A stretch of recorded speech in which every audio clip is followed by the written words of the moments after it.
Desisyon ng matapos ilabas naman ang desisyon ng International Arbitral Tribunal kaugnay po sa West Philippine Sea, wala pa raw natatanggap na utos ang Philippine Coast Guard na magpatrolyang muli sa Panatag Shoal. Pero sa ngayon, para mapalakas naman ang kanilang pagpapatrolya, nagsagawa na ng Maritime Law Enforcement Exercise ang Pilipinas at Coast Guard ng Japan. At may ulat on the spot si Mark Salazar. Mark? Connie, isang araw pagkatapos natin manalo sa Arbitral Court sa Territorial Dispute sa West Philippine Sea, nakipag-maritime law enforcement exercise ang ating Coast Guard sa Japan Coast Guard kanina umaga sa dagat sakop ng Stanley Point, Cavite. Ang senaryo, nakatanggap ang Coast Guard headquarters ng report na isang nawawalang Japanese cargo vessel kunwari at ating dinispatch ang ating BRP Nueva Vizcaya para maghanap. Yung Japanese Coast Guard naman na Tsugaru ship ay papunta dapat ng Maynila at na-receive niya rin yung report ng missing cargo ship at sumama siya sa search.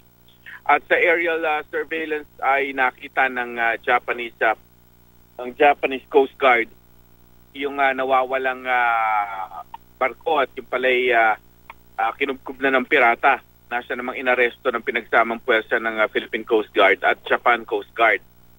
Okay, ang tanong namin ay gaano ito ka-relevant sa issue ng West Philippine Sea at pagpapatupad o yung enforcement ng desisyon na pumapabor sa atin. Aminado ang Coast Guard na mahina yung ating kakayanan na makapagpatrolya, lalo na sa mga pinag-aagawang teritoryo. Wala pa naman daw utos sa kanilang magpatrolya sa Scarborough Shoal simula nung sila mag-pull out doon noong 2013 nung nagkaroon ng standoff, Connie.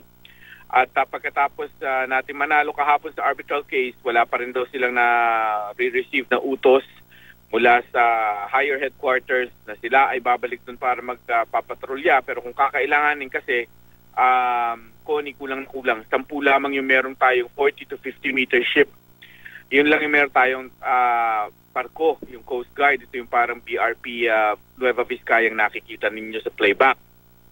Sana man lang daw meron tayong yung pinakita kanina ng Japan na Tsugaru na 100 meter ship na meron pang helicopter, carrier to na helicopter at may mga 33 millimeter machine guns. Kahit 10 raw nito para makapagpatrol ng maayos kahit sa mga disputed areas lang. Meron tayong balak bilhin mula sa France na dalawang 80 to 100 meter ship na sea cutter pero malayo pa itong matupad dahil ito'y plano pa lamang. Simula nung mag-pull out ang Coast Guard sa Scarborough ay hindi na sila bumalik muli dahil walang utos sa kanila. DFA daw ang magbibigay ng guidance sa Philippine Coast Guard sa issue ng West Philippine Sea.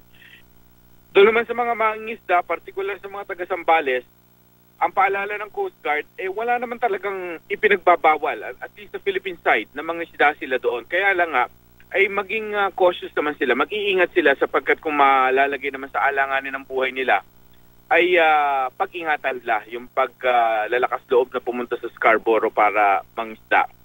Sabi rin ni Commander Arman Balilo ng tagapagsalita ng Coast Guard, wala rin daw silang namomonitor sa ngayon na augmentation ng Chinese side sa Scarborough. Connie.